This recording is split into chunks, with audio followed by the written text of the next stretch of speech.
Paz, e aí, seus macumbeiros, vocês estão bem? Cá estou eu de novo, né? Por quê? Porque quem é vivo sempre aparece. Gente, eu tava... Falando isso, amiga, por quê? Porque eu não tenho tempo, realmente, sabe? Tá ficando uma bagunça a minha vida. Eu preciso ser uma pessoa mais organizada. Eu preciso organizar a minha agenda e a minha vida. E eu não faço isso. Então acaba que eu não tenho tempo pra vir gravar. Mas eu já organizei, já montei uma agenda. Só falta eu conseguir seguir essa agenda à risca, né? Pra tudo dar certo. Mas espero tá aí que os vídeos vão sair sempre. Se Deus quiser, todo dia. Se ele não quiser, aí a gente não sei o que vai acontecer. Mas enfim. Vocês estão bem? Eu espero que vocês estejam. Deixa eu arrumar meu cabelo. Porque é o seguinte, ele não tem chapinha, não tem nada aqui, você entendeu? Tá só a fé e a coragem. Porque eu ia vir toda bonitinha, com o paninho e tarará. E aí eu comecei a arrumar pano para não parar, o pano não parava. Eu entendi que era o universo dizendo pra mim, guarda esse pano, não surta, não estressa, não grita. E como eu tento ser um ser humano melhor a cada dia, cá estou eu, com a cara, a coragem e o cabelo bagunçado. Já me conhece? Ainda não? Prazer, Adriele Macena, vulgo Danda Felmi. Eu sou a dona e gerenciadora deste canal que vos fala, Maria Padilha Oficial. Se você ainda não é inscrito, já se inscreve. Se inscreve logo, você tá entendendo? Não custa nada. Você pega o seu dedo, clica em inscrever-se. Depois você clica nessa porcaria desse sininho que atrapalha a vida de todo youtuber. Você vai lá, clica no sininho e clica em todas. Pronto, menos de 2 segundos você fez essa youtuber feliz. Tá bom assim? Faça a sua caridade do dia, me faça feliz. Hoje eu vim comentar umas coisas que eu andei observando. Que eu estava lendo um livro que, se eu não me engano, se eu errar o nome, eu vou colocar o nome correto aqui na hora da edição, tá? É Notas sobre o culto a orixás e vodunces. Se tiver errado, eu vou colocar o nome correto aqui. Vou deixar disponível o nome para que vocês leiam também, por quê? Porque informação nunca é demais, né? Eu estava lendo e eu comecei, ele conta a história desde o início da escravidão e como era manipulado, como era a organização dos senhores daquela época para que as coisas não fugissem do controle, né? E eu andei percebendo que eles começaram a comprar escravos com o auxílio de padres. Olha, Igreja Católica, tudo bom, queridos? Então, eles começaram a comprar dividido. Por exemplo, eu vou dar um exemplo. Se eles queriam 2.000 escravos, eles não podiam comprar do mesmo local, todos do mesmo local. Por quê? Porque aqueles escravos, eles são da mesma tribo, né? Vou colocar assim porque no livro também tá escrito tribo e tal. Aqueles escravos da mesma tribo, eles vinham e eles se uniam. Nessa união, até mesmo por ser do mesmo local, da mesma tribo, tarará, poderia ocorrer um motim, uma revolta, né? E a gente sabe que o número de escravos que eles precisavam para o trabalho escravo naquela época era muito grande. Então, se os escravos se revoltassem contra os senhores de engenho, contra os donos das fazendas, eles morreriam, né? Até poderiam ter se revoltado, inclusive, tudo bom. Mas, enfim,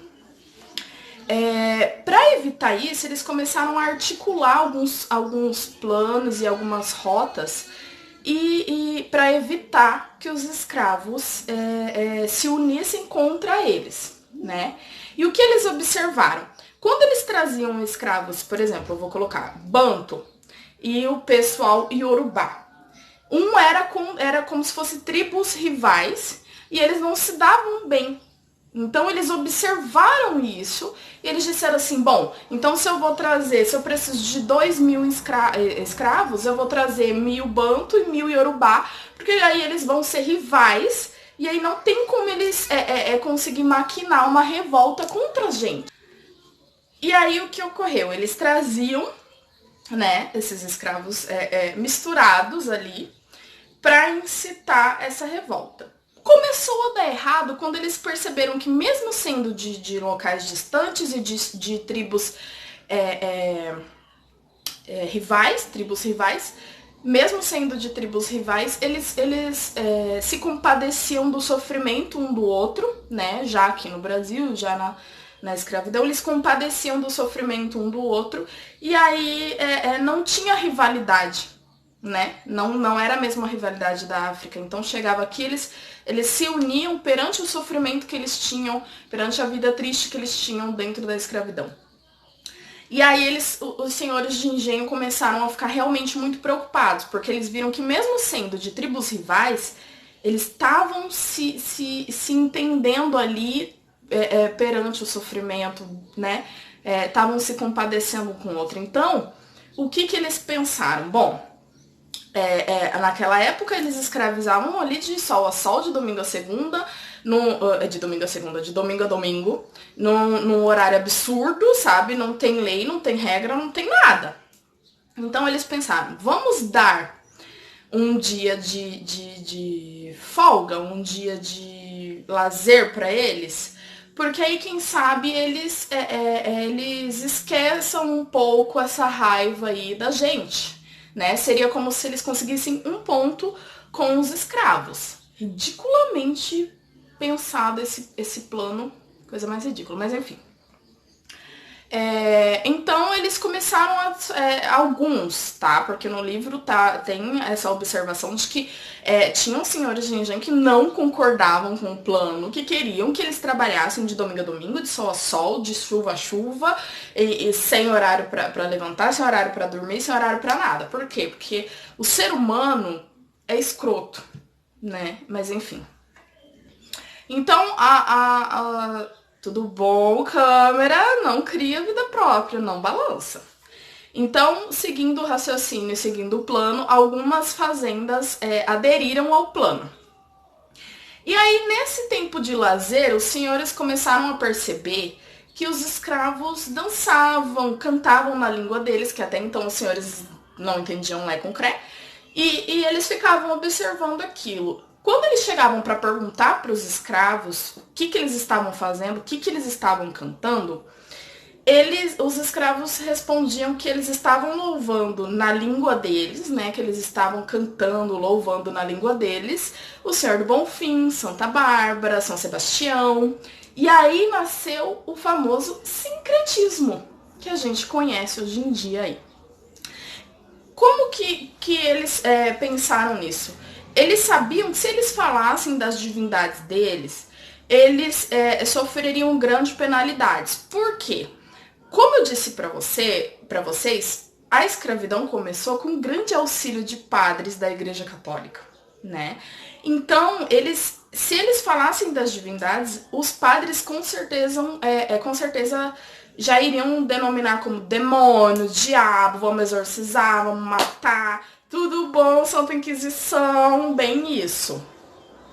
E aí eles conseguiram manipular os senhores, dizendo que eles estavam ali louvando Santa Bárbara, São Sebastião, quem mais? Nosso Senhor do Bonfim. E aí nasceu o sincretismo. Então eles acharam que o plano deles tinha dado certo, né?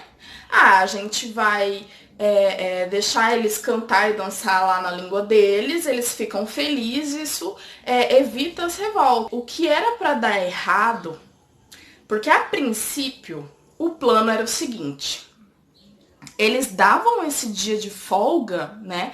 Esse dia de lazer, essa folga para os escravos, porque eles queriam, na verdade, que enquanto eles cantassem, dançassem, etc., lá, eles reavivessem a crença deles, reavivessem a cultura deles, e aquele sentimento de rivalidade entre as tribos renascesse, ficasse mais forte, para que os escravos se desentendessem no meio deles.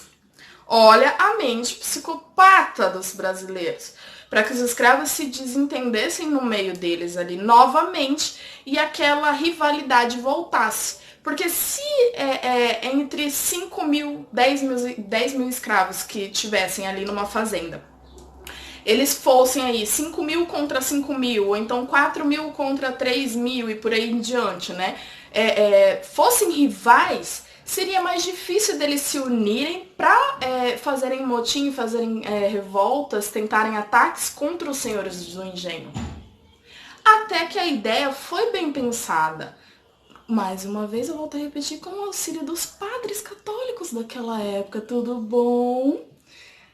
Mas tudo deu errado. Tudo deu errado porque nesses dias de lazer, eles cantavam e louvavam as divindades que eles tinham fé. Então o povo Yorubá louvava os orixás. O povo Banto louvava os inquices. E por aí em diante, né? E nisso, mesmo eles estando no mesmo local, tendo pouco espaço e tudo, eles achavam uma forma de resistir ao sofrimento e persistir na fé e na crença que eles tinham. Então não havia rivalidade. Mais uma vez, as divindades, as divindades ajudaram o povo, os escravos, a se unirem, quando na verdade o plano era para eles brigarem, para eles se desentenderem, para a rivalidade voltar. E aí, nesses louvores, nesses dias de folga, onde eles conseguiam cantar, dançar, louvar as divindades, nasce o tão famoso candomblé, que é um culto brasileiro, né? O candomblé ele é brasileiro. O culto ao ancestral, o culto às divindades são milenários e vêm da África, provindos da mãe África. O culto brasileiro nasce nessa época aí. Então, o que era para ser um plano onde era para ver desgraça, onde era para ver morte, onde era para as tribos rivais voltarem a ser rivais e um matar o outro, e para distrair a mente deles, para eles não lembrarem de se revoltar contra os senhores do engenho, deu errado. O candomblé era para dar errado e deu muito certo. Parece que o jogo virou, não é mesmo? Graças aos nossos inquices, aos nossos vodunces, aos nossos orixás, porque eles agraciaram o povo daquela época com a união, com o amor, com a fé. Mesmo sendo crenças diferentes, na mesma reunião, vamos colocar assim, na mesma reunião ali, no mesmo dia, eles conseguiam louvar as divindades dele. E isso unia os povos. Espero que eu tenha conseguido trazer o máximo de informação possível para vocês sobre o que eu observei aí dessa parte do livro. É um livro interessantíssimo. Se vocês tiverem interesse sobre a história do candomblé, sobre a história da escravidão, sobre como as coisas começaram, procurem ele, tá? Como eu já disse, deixei o nome aqui. Se inscrevam no canal, me sigam lá no Instagram, comentem aí embaixo o que vocês acharam. Eu vou procurar sempre trazer vídeos assim, porque conhecimento, quando a gente recebe, a gente tem que passar pro próximo também. Não adianta eu ser uma pessoa com muito conhecimento, amanhã ou depois eu parto desse mundo pro outro e o meu conhecimento vai comigo? Alguma coisa a gente tem que fazer para ajudar o próximo. Então, eu espero que conforme eu vá aprendendo, eu vá estudando, eu vou trazendo esses conteúdos para cá, porque eu quero dividir esse conhecimento com vocês também. Eu acho isso o máximo. Então, se vocês gostaram, comentem lá embaixo. Se você não gostou, paciência, assiste outro vídeo aí, vai que você gosta, né? Ah, querida. Quando vocês menos esperar, eu estarei de volta. Tchau!